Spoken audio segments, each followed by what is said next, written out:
स्वागत है आपका न्यूज 18 जम्मू कश्मीर लद्दाख हिमाचल में। मैं हूं विशाल और आप देख रहे हैं न्यूज एट 9। टेरर फंडिंग मामले में एनआईए का शिकंजा, पुलवामा और कुलगाम में एजेंसी के छापे। पुलवामा के आगरगुंड और सिथरगुंड में छापेमारी। उगरगुंड से एक और सुथरगुंड से 2 अफराद को हिरासत में लिया गया। इस वक्त की अहम खबर, एनआईए की छापेमारी जारी है। टेरर फंडिंग मामले में लगातार एनआईए की छापेमारी चल रही है। इस हफ्ते भी, उसके पहले वाले हफ्ते में भी, गुज़िश्ता महीनों में भी लगातार एनआईए ऐसे मामले में छानबीन कर रही है, गिरफ्तारी कर रही है, हिरासत में ले रही है लोगों को जो मामला टेरर फंडिंग से जुड़ता नजर आ रहा है। टेरर फंडिंग मामले में एनआईए का शिकंजा कसा है। पुलवामा और कुलगाम में एजेंसी की छापेमारी हुई है। पुलवामा के उगरगुंड और सिथरगुंड में छापेमारी। उगरगुंड से 1 और सिथरगुंड से 2 अफराद को हिरासत में लिया गया है। बिलाल हमारे साथ जुड़ चुके हैं ज्यादा जानकारी के साथ पुलवामा से। रास तौर पर बिलाल, मैं आपके पास आना चाहूंगा, अब क्या तफसीलात मिल पा रही हैं? ये छापेमारी किस सिलसिले में खास तौर से हुई है और कितने लोग हिरासत में लिए गए या गिरफ्तारियां हुई?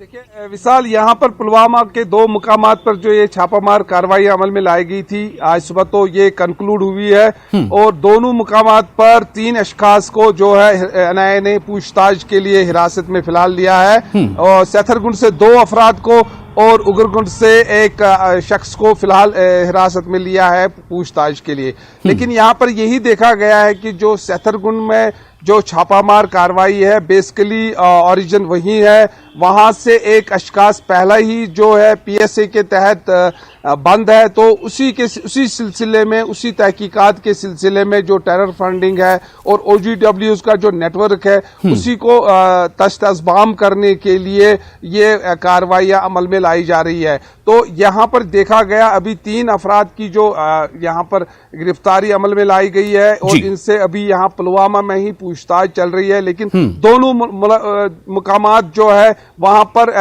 इस वक्त जो है ये कंक्लूड हुआ है, जो छापामार कार्रवाई थी वो कंक्लूड हुई है और जो 3 अशखास को अभी एनआईए ने मजीद पूछताछ के लिए अपनी हिरासत में लिया है।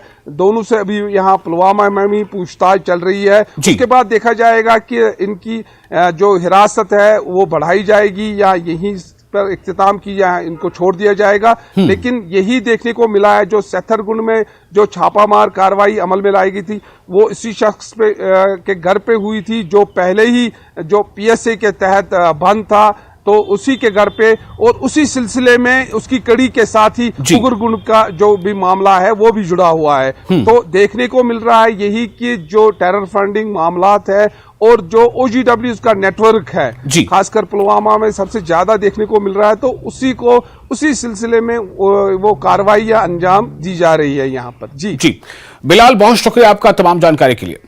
और अब रुख करेंगे जहूर का, जो हमारे साथ कुलगाम से जुड़े हुए हैं। जहूर, आपके पास क्या जानकारी मिल पाई है इस छापेमारी को लेकर? अब तक जो छापेमारी वहां कुलगाम में भी हो रही थी, तो क्या छापेमारी अब भी जारी है या ये छापेमारी मुकम्मल हो चुकी? वहां हुआ क्या पता चला? बिल्कुल विशाल, मैं आपको बताऊं, इस वक्त हम बराबर शुच कुलगाम में हैं, जहां अभी कुछ देर पहले एनआईए की छापामारी अंजाम दी गई और हम आपको बताएं कि ये वही इलाका है जहां कुछ देर कबल जो है एनआईए की टीम, सिक्योरिटी फोर्सेस, रियासती पुलिस की टीमें जो हैं वो वहाँ पर पहुँची और उन्होंने यहाँ पे रेड कंडक्ट की। और हम आपको बताएं कि जो किल्ड फॉर्मर मिलिटेंट हैं उमर गनाई, उनके घर पे छापा मारा गया और एनआईए ने वहाँ पे पूछताछ की। इस हवाले से अभी क्या कुछ सामने आएगा वो अभी देखना बाकी है। उसके अलावा यहाँ के पास के इलाके में कसो हालन में एक जो है 2 जगहों पे छापामारी अंजाम दी गई एनआईए की जानिब से और यहाँ मकामी 2 शहरी हैं, उनके घरों पे ये छापामारी अंजाम दी गई। जैसा कि आपको पता है विशाल की बाद दोपहर तक एनआईए के प्रेस रिलीजेस वगैरह आते हैं, जो भी उसमें जो भी पूछताछ होती है वो सारी डिटेल जो है वो डिटेल में आते हैं।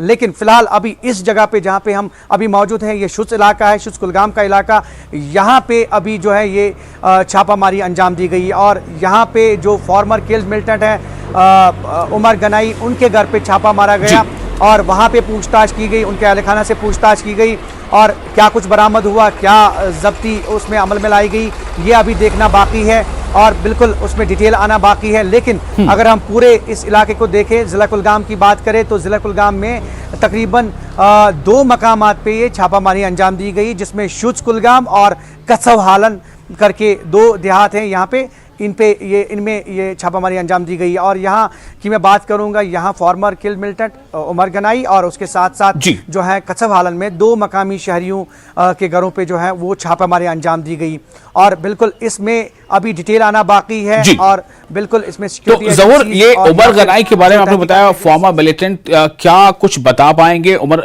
गनाई के बारे में कि अभी वो कहाँ है? क्या वो अभी किसी मामले में ज़ेर हिरासत है या फिर वो जेल में है या फिर वो फॉर्मर मिलिटेंट था? अब क्या है अभी जो स्टेटस वो है, क्या है उमर गनाई की? बिल्कुल स्टेटस ये है कि वो टॉप कमांडर था और वो जो है ही वाज किल्ड, उसको जो है सिक्योरिटी फोर्सेस ने जो है वो मार दिया था और वो एनकाउंटर में मारा गया। लेकिन अभी चूंकि उसकी फैमिली और उसके घर पे ये छापा मारा गया है एनआईए ने, लेकिन अगर हम बैकड्रॉप में जाए इस इलाके में तो उमर जो थे वो टॉप कमांडर्स थे हिजबुल मुजाहिदीन के और उनको मार दिया गया था और कई कार्रवाइयों में मुलव्वस बताए जाते थे। चूँकि अब उनके घर पे ये छापामारी अंजाम दी गई है और जहाँ तक कछव हालन का ताल्लुक है, कछव हालन में 2 आम शहरियों पे जो हैं उनके घरों में छापा डाला गया और कुल मिलाकर वहाँ से क्या डिटेल सामने आती है ये अभी देखना बाकी है विशाल। चूँकि ऐसे में जो है एनआईए या एसआई ये जो है टेरर फंडिंग मामलों में या फिर दीगर मामलों में जो भी टेररिस्ट एक्टिविटीज़ हैं उनमें जो है नकील कसी जा रही है ताकि इसको जो है किसी हद तक जो है कंट्रोल में लाया जाए। और बहुत शुक्रिया आपका ज़हूर और बिलाल, आप दोनों का इस बारे में जानकारी देने के लिए। चूंकि मामला थोड़ा सुरक्षा से जुड़ा होता है इसलिए बहुत सारी बातें ऐसी भी होती हैं जो जिन पर चर्चा नहीं हो सकती, लेकिन ये जरूर है कि एनआईए ने टेरर फंडिंग मामले में ही ये छापेमारी की है और ये छापेमारी पुलवामा और कुलगाम के कुछ इलाकों में हुई है। छापेमारी मुकम्मल हो गई है लगभग और जैसा कि बताया बिलाल ने भी और ज़हूर ने भी, कुछ लोगों को हिरासत पर लिया गया है और बाकी इसकी तफसील जो है वो जब एनआईए अपना प्रेस रिलीज जारी करेगी तब ये बात खुलकर सामने आएगी कि दरअसल एनआईए ने इस पे क्या कुछ हासिल किया। आगे बढ़ेंगे दूसरी खबर की तरफ। जनूबी कश्मीर से लापता फौजी जवान का रेस्क्यू कर लिया गया है। फौजी जवान का नाम जावेद अहमद वानी है। कुलगाम पुलिस के जरिए जवान को रेस्क्यू करने के बाद भारी सिक्योरिटी के बीच जीएमसी अनंतनाग मेडिकल चेकअप के लिए ले जाया गया था। तस्वीरों में अस्पताल के इर्द गिर्द भारी तादाद में सिक्योरिटी एहलकारों को दिखा जा सकता है। जो तस्वीर हम आपको दिखाएंगे, आप अभी आगे देखेंगे, उससे आपको अंदाजा होगा कि इस मामले को कितना हसास माना जा रहा है। जब उसे अस्पताल ले जाया गया था तो अस्पताल के आसपास भी सिक्योरिटी के इंतजाम अच्छे खासे किए गए थे। रेस्क्यू जवान से जल्द ही मुश्तरका तौर पर पूछताछ की जाएगी। मुश्तरका मतलब है कि कई एजेंसियां पूछताछ करेगी, पुलिस पूछताछ करेगी, जो खुफिया एजेंसियां वो भी पूछताछ करेगी और ये जानना चाहेगी, वो तफसील जानना चाहेगी आखिर ये जो वक्फा रहा 2 से 3 दिनों का वो कहाँ था, जावेद अहमद गनाई कहाँ था, उसे कौन लोग उठा कर ले गए थे, किन हालत में था। बहुत सारे मामले हैं, यहाँ भी बाद में कुछ सुरक्षा से जुड़ जाता है इसलिए कुछ चीज़ों पर जो है बहुत खुलकर बात नहीं सामने आ पाती। लेकिन ये जरूर है कि वो जो है रेस्क्यू कर लिया गया है पुलिस की जानिब से और 29 जुलाई के से वो लापता था देर शाम से और वो उसका रेस्क्यू कर लिया गया। घर वालों में बेहद खुशी है, घर वाले बहुत पुरसुकून हैं, खुश हैं और सबके चेहरे खिले हुए हैं। मिठाइयाँ बांटी गई हैं कि उनके घर का जो जवान, उनके घर का जो बेटा जो फौज का जवान है वो जो है 3, 4, 5 दिनों से लापता था, लेकिन अब उसे बरामद कर लिया गया है।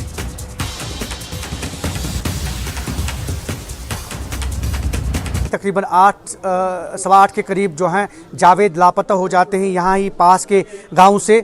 और मैं आपको बताऊं कि ये वही गांव है अष्टल इलाका जहां जावेद रहते हैं। कैमरामैन से मैं कहूँगा कि ये जो सुबह सवेरे यहाँ पे भीड़ भाड़ जमा हुई है, ये बिल्कुल ये खुशी का माहौल है इस लिहाज से क्योंकि जावेद जो हैं उसको बिल्कुल बाजियाब किया गया है, रेस्क्यू किया गया है। और जैसा कि रियासती पुलिस ने भी अपनी ट्वीट में कहा कि उन्हें बाज़ाब्ता तौर रेस्क्यू किया गया है, रिकवर किया गया है और उसके साथ साथ जो हैं उन्हें मेडिकल चेकअप के लिए जो है वो लिया गया है। साथ में कुछ तहकीकात वगैरह उसका अमल भी जारी है।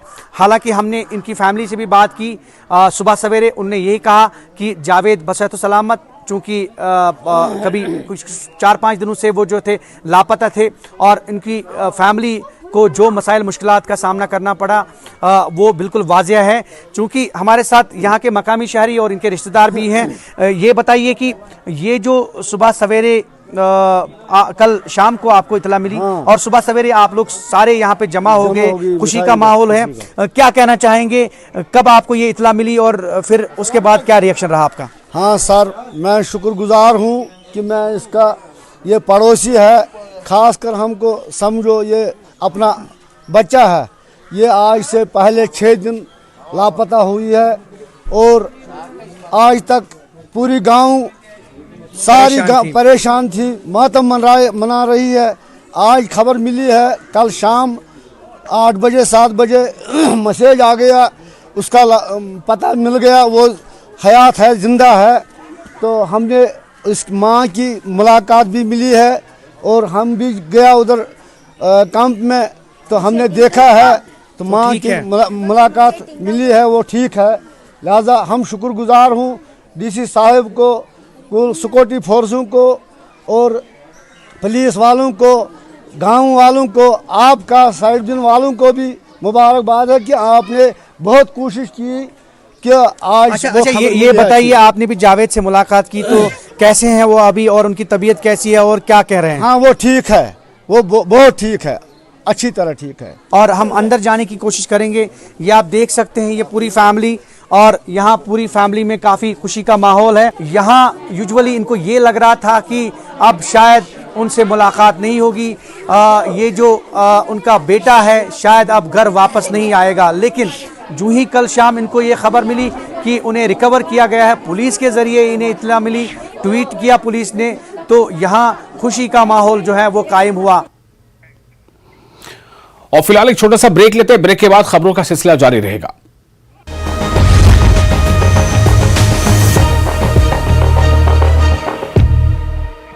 News 18 network.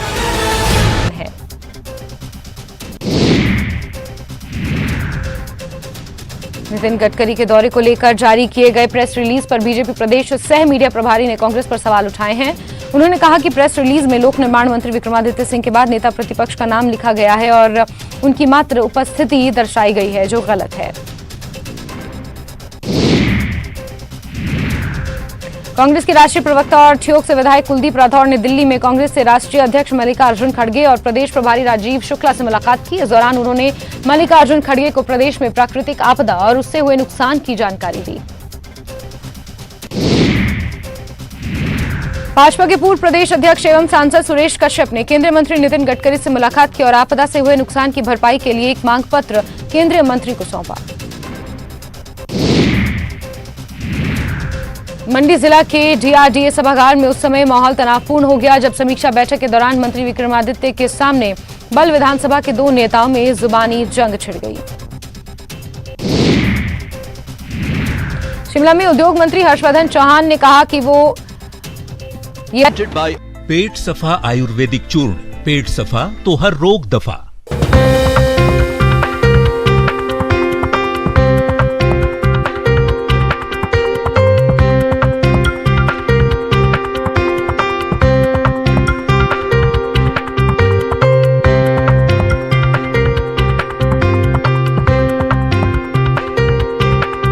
Headlines presented by पेट सफा आयुर्वेदिक चूर्ण, पेट सफा तो हर रोग दफा।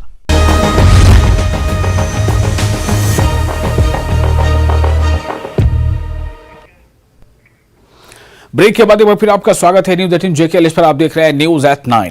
दिल्ली में देर रात एनडीए के मेंबरान पार्लियामेंट से वजीर आजम ने मुलाकात की। इसमें जम्मू कश्मीर, लद्दाख, हिमाचल समेत कई रियासतों के मेंबर पार्लियामेंट ने शिरकत की। वजीर आजम ने कहा कि यूपीए के पास गिनाने को सिर्फ मनरेगा थी, आपके पास 100 से ज्यादा योजनाएं हैं। अपनी सरकार के कामों को ज्यादा से ज्यादा लोगों तक पहुंचाएं। जिन रियासतों में सरकार नहीं है उन रियासतों में अपनी हुकूमत और मौजूदा हुकूमत में फर्क बताएं। मीटिंग में मरकजी वजीर जितेंद्र सिंह, लद्दाख से जेम्यांग नामग्याल और हिमाचल प्रदेश से सुरेश कश्यप भी मौजूद रहे।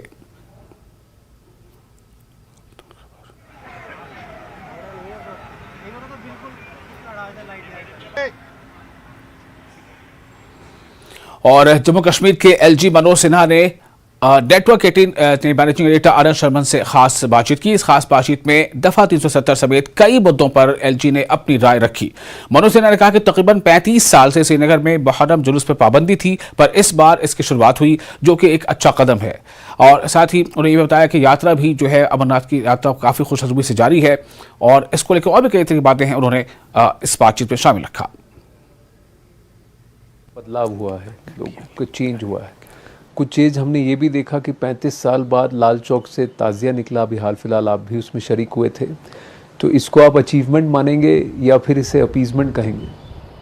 नहीं, एक कोशिश हम सबकी है कि जम्मू कश्मीर में जिस भी समूह या जिस भी विश्वास के लोग रहते हैं उनकी भावनाओं का, धार्मिक भावनाओं का भी आदर हो।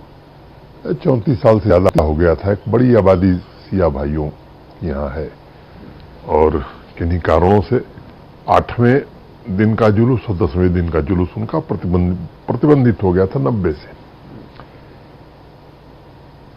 पिछले साल मैं असेस कर रहा था, मैंने बताया कि तीसरा साल है जी, तो आते ही तो मैं कोई फैसला नहीं ले सकता था। पिछले साल मैंने असेस किया, मुझे लगा कि नहीं, इनकी बात वाजिब है, मैंने समझने की कोशिश की, और इस बार हमने फैसला किया प्रशासन के अपने साथियों के साथ, और उन रिलीजियस लीडर से भी मैं लगातार संपर्क में था, उन्होंने भी काफ़ी सहयोग किया। पूरे जम्मू कश्मीर की आवाम ने इसमें सहयोग किया, और मुझे लगता है कि इससे एक अच्छा संदेश गया है। और केवल मुहर्रम नहीं, मैंने जब ईद मनाई जा रही थी तब भी मैं हजरत बजा करके यहाँ के इंतजाम देख रहा था। श्री अमरनाथ जी की यात्रा है, तो यात्रा भी अच्छे ढंग से हो, इसके लिए बेस कैंप से लेकर के और हर प्रकार की व्यवस्था की जा रही है। और आपको बताते हुए मुझे हर्ष हो रहा है कि पिछले 10 सालों में सबसे ज़्यादा बाबा के भक्त अभी तक दर्शन कर चुके हैं। यह आंकड़ा और बढ़ने वाला है, और जो फीडबैक भक्त दे रहे हैं वो काफ़ी अच्छा दे रहे हैं। 95-96% से ज़्यादा सेटिस्फैक्टरी यात्रा की सुविधाओं को लेकर के उनका फीडबैक है। तो हर तरह के आयोजनों में प्रशासन की ये जिम्मेदारी है कि चाहे वो मचैल माता यात्रा हो रही हो, चाहे बूढ़ा अमरनाथ यात्रा हो रही हो, चाहे वैष्णो देवी की यात्रा हो, किसी भी धर्म का आयोजन है, चाहे सिखों का त्योहार, उसमें भी मैं गया था। तो मैं समझता हूं कि ये हमारे देश की और खासतौर से जम्मू कश्मीर की खूबसूरती है, और इस खूबसूरती को हमें बनाए रखना है। यही भाईचारा मुझे लगता है कि कहीं मिसिंग था, जो अब कायम हो रहा है। और लेफ्टिनेंट गवर्नर मनोज सिन्हा ने HMT श्रीनगर में स्मार्ट सिटी प्रोजेक्ट के तहत और दीगर मुख्तलिफ प्रोजेक्टों के इफ्तिताह के सिलसिले में integrated command and control centre का दौरा किया। यहां तमाम महकमों के आला अफसरान ने शिरकत की, जहां मुख्तलिफ प्रोजेक्टों का इफ्तिताह किया गया और कई एक प्रोजेक्टों का जायजा भी लिया गया।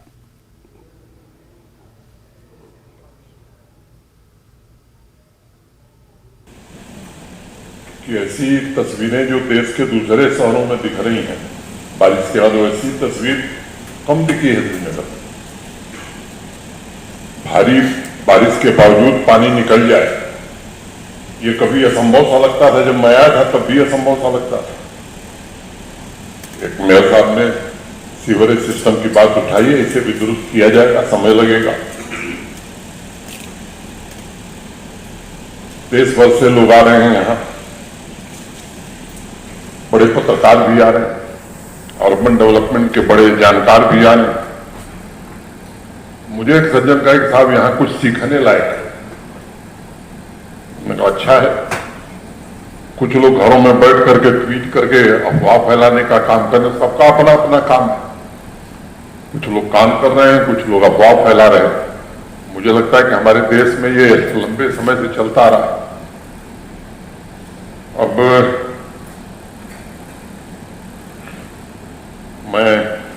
2-3 बात मैं कहना चाहता हूं, वो आगे कहूंगा। एक हिंदी में बड़े व्यंग्यकार हुए, आलोचक हुए, जो लोग थोड़ा हिंदी पढ़े होंगे उनका नाम सुनेंगे, हरिशंकर पारासाई।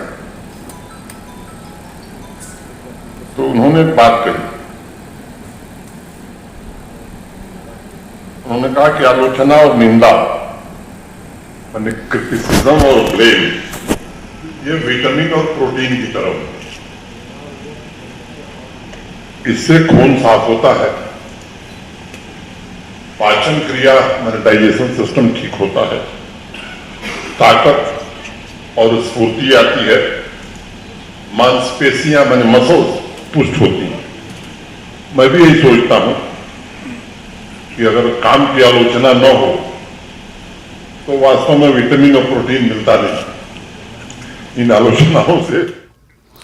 और भद्रवाह के हाफकेपर और सिविल सोसाइटी ने इंतजामिया के खिलाफ शदीद एहतजाज करते हुए इल्जाम लगाया है कि मिनी सेक्रेटेरिएट भद्रवाह की तामीर का काम 2017 में शुरू किया गया था, लेकिन 5 साल गुजर गए और कुछ भी नहीं किया गया और अब तामीराती काम रोक दिया गया है। मुजाहिरीन का कहना था कि मिनी सेक्रेटेरिएट के नाम पर अहम दफातर को म्युनिसिपल कमेटी की इमारत न्यू बस स्टैंड भद्रवाह में मुंतकिल कर दिया गया है, जिसकी वजह से कम 20,000 आबादी मुतासिर हो रही है। ये हमारा ओल्ड रेन्यू कॉम्प्लेक्स है और यहाँ पे इसको नाम दिया गया था मिनी सेक्रेटेरिएट का और जेकेपीसीसी को इसका कंस्ट्रक्शन का काम दिया गया था, लेकिन अभी तक कोई भी काम यहाँ पे हुआ नहीं, अबेंडन सारा काम पड़ा हुआ है यहाँ पे। इसलिए आज हम यहाँ पे तमाम लोग जो हैं, जो लाइक माइंडेड लोग हैं, यहाँ पे हम इकट्ठा हुए और हमने रेजरमेंट अपनी एक्सप्रेस की है और वार्न करते हैं हम सरकार को और एडमिनिस्ट्रेशन को कि आप इस मिनी सेक्रेटेरिएट का जो सो कॉल्ड मिनी सेक्रेटेरिएट आप यहाँ पे बताया आपने भद्रवाह का, इसके निर्माण का काम जो है वो शुरू करिए। लेकिन ऐसा 7-8 सालों से ये 30 कनाल जमीन जो कि भद्रवाह के सेंटर में पड़ी है, जेकेपीसीसी के भी मुलाजमीन को पकड़ा, क्या वजह है? वो रहे पेमेंट नहीं, फंड्स नहीं है। क्या बाकी सड़कों के लिए फंड्स है, पोर्ट के लिए फंड्स है, दीगर कामों के लिए फंड्स है? क्या भद्रवाह में 6 महीने के अंदर बिल्डिंग तैयार हो सकती है? जम्मू कश्मीर में बारिश से आने वाले सैलाब के बाद सड़कों और पुलों को भी नुकसान पहुंचा है, जिसकी वजह से कौमी शाहराह पर आने वाले लोगों को काफी परेशानियों का सामना करना पड़ रहा है, जिसके पेश नजर मरकजी वजीर डॉक्टर जितेंद्र सिंह ने ट्वीट किया, जल्द ही जम्मू कश्मीर के दाखिली रास्ते लखनपुर टोल प्लाजा और ठंडी खोई टोल प्लाजा पर ड्राइवरों को टोल पर कुछ राहत मिलेगी।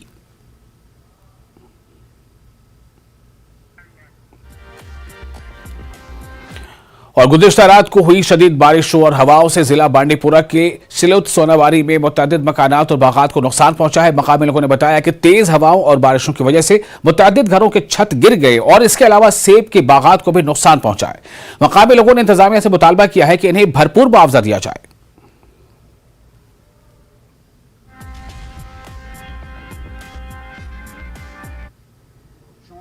डैमेज आप वाव जबरदस्त मान गरों मज वापस नीरित ये पता द्राय सुबह नबर तो वो नुकसान अत छत वत तमाम पत्थर सड़कों पे कूल दुब फेर जनाब रात शाम नमाज पढ़ने, शाम नमाज सती कश लोगन जबरदस्त रूद बे लोगन हवा, तो चूंकि फंसे पे मस्जिद मज ये सात रूद रुक्याव तकरीबन लगते तकरीबन पे 1.5 घंटे रूद तो वाव पे द्राय वो इन हमसाय हंद छत सारी कश्मीर सड़कन पे सड़क घर पे वत कहें। तो जनाब अगर बस दपा अगर नबर आसा सात खबर जानी नुकसान तमा ग, इसलिए करो गुजारिश गवर्नमेंटस तुंद वसादत तो तुम करो गरीब तो इन दीतो मुआवजे कम। गुरेज में पहली बार फौज ने हॉट एयर बैलून और रिवर राफ्टिंग और पैरामोटर टीमों की स्पेशलाइज्ड आर्मी एडवेंचरिंग टीमों के साथ जश्न गुरेज फेस्टिवल का इनेकाद किया। आर्मी एडवेंचर टीमों के करतब के अलावा इस फेस्टिवल में मुकामी लोगों के लिए मुख्तलिफ तफरीही सरगर्मियां भी शामिल थी, जिसमें volleyball tournaments, tug of war और दिलचस्प टैटू रेस शामिल थी। इस मेले का मकसद फौज और मकामी लोगों के दरमियान हम आहंगी को बढ़ाना और गुरेज में सयाहत को फरोग देना था, ताकि वादी गुरेज में रोजगार के मौके में इजाफा हो सके। जश्न गुरेज फेस्टिवल जो कि आर्मी की वसादत से गुरेज कैंपिंग साइट में मनाया गया, इस गुरेज फेस्टिवल का मकसद यही था कि ज़्यादा से ज़्यादा लोग गुरेज की तरफ राग़िब हो जाए, क्योंकि ऑलरेडी हम सबको पता है कि गुरेज पूरी तरह से टूरिज्म मैप में आ चुका है। लेकिन अब आर्मी यही चाहते हैं कि गुरेज के अंदर मुख्तलिफ एक्टिविटीज़ कराई जाए, जैसे कि मोटर पैराग्लाइडिंग हो, राफ्टिंग हो या मुख्तलिफ गेम्स, सेकिंग वगैरह, जो भी गेम्स यहाँ पे हमने देखा, यानी कि पॉनी रेस वगैरह, ताकि नौजवानों को इंस्पायर करने के लिए, ताकि नौजवान आगे आए, जो कि खाली जो मुख्तलिफ चीज़ों में जो कि एक मखसूस चीज़ में जुड़े हुए हैं वहाँ से निकलकर कुछ अलग करने का सोचे जवान। तो हम शुक्रगुजार हैं इंडियन आर्मी का जो हमेशा हमारे यूथ को किस। और इसके साथ न्यूज एट 9 में फिलहाल इतना ही, लेकिन न्यूज 18 JKLH पर लगातार बड़ी और अहम खबरों का सिलसिला जारी रहेगा।